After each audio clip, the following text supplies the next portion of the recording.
Exit પોલના જે તારણો સામે આવી રહ્યા છે, જે ગણિત સામે આવી રહ્યા છે, એમાં ક્યાંક ગુજરાતમાં ભારતીય જનતા પાર્ટી માટે થોડી ચિંતા, ઇન્ડિયા ગઠબંધન માટે થોડી ખુશી, અને એ જ બધા વચ્ચે રાજસ્થાનની અંદર પણ કોંગ્રેસ માટે હરખાવા જેવા સમાચાર છે કે રાજસ્થાનમાં કોંગ્રેસને 5 થી 7 બેઠક મળી શકે છે। આ વખતે અહીંયા કોંગ્રેસ ખાતું ખોલાવી શકે છે।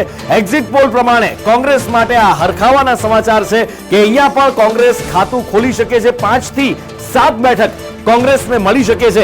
મનીષ મારી સાથે જોડાયેલા છે, મનીષ પાસેથી જાણીએ એના કારણો શું છે। મનીષ, આખરે શું કારણો જવાબદાર છે?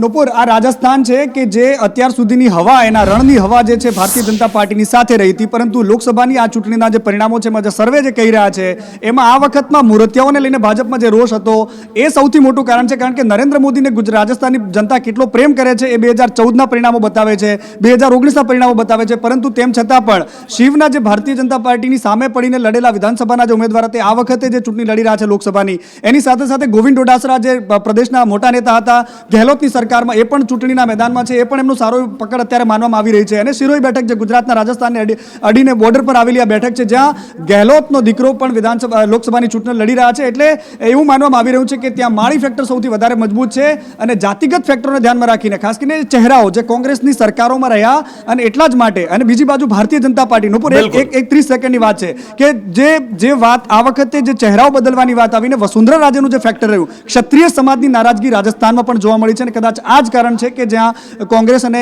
ઇન્ડિયા ગઠબંધનને ફાયદો થતો જોવા મળી રહ્યો છે। નોપુર, બિલકુલ। અને જ્યારે એક્ઝિટ પોલના આંકડા આવ્યા છે, સ્વાભાવિક રીતે એનડીએ ગઠબંધન એટલે કે ભારતીય જનતા પાર્ટીના પક્ષના આંકડા, નરેન્દ્ર મોદીની લહેર બતાવતા આંકડા સામે આવ્યા છે। ભારતીય જનતા પાર્ટી હરખાઈ રહી છે, તો કોંગ્રેસનું કહેવું છે કે આ માત્ર તારણો છે, 2004નું પુનરાવર્તન થવા જઈ રહ્યું છે।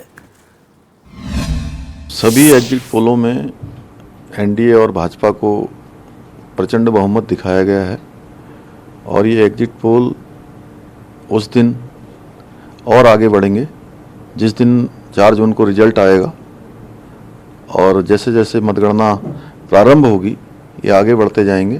पूरा देश और देश में रहने वाला प्रत्येक नागरिक यही कह रहा है कि फिर एक बार मोदी सरकार, अब की बार 400 पार। आदरणीय प्रधानमंत्री जी के नेतृत्व में भारतीय जनता पार्टी की एनडीए की सरकार ने जो शानदार जीत इस लोकसभा चुनाव 2024 में हम लोग जीत दर्ज करने जा रहे हैं। ये तो प्रारंभ से ही लग रहा था कि पूरे देश का आशीर्वाद भारतीय जनता पार्टी को और देश के यशस्वी प्रधानमंत्री श्री नरेंद्र मोदी जी को मिलेगा।